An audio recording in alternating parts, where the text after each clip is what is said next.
Two friends were exploring an abandoned hospital for fun. They took flashlights with them and one of them brought a video camera along. The walls were peeling and the stench of old blood lingered in the air. One of them filmed everything as they walked down a long hallway. The camera picked up two strange figures in white coats. At first they thought it was just some medical students, but then the figures started following them. They turned around, but there was nothing there.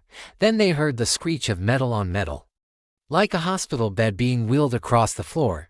"What the hell?" one of them whispered, his voice shaking. They started running, their footsteps pounding in their ears. They ran past the operating room, down the hallway and out into the parking lot. They didn't stop running until they were far away from the hospital. When they finally caught their breath and looked around, they realized they had lost the camera in their panic.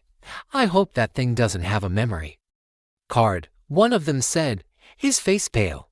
"I don't want those freaks to have any record of what happened here." They decided to go back inside and look for it.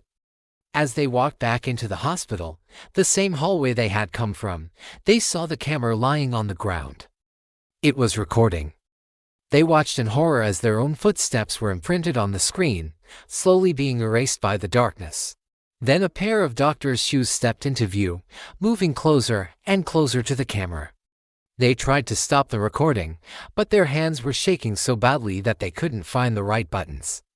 Just as the image on the screen was about to be swallowed by darkness, the camera was knocked over, cutting off the footage.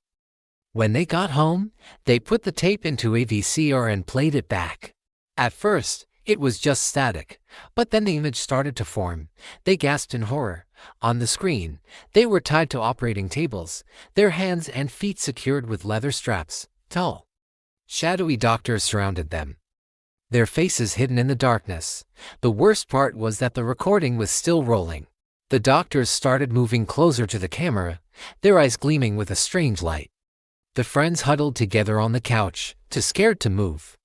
They wanted to change the channel, but their hands were shaking so badly that they couldn't find the right buttons. All they could do was watch in horror as the doctors closed in on them, their faces contorted in a silent scream.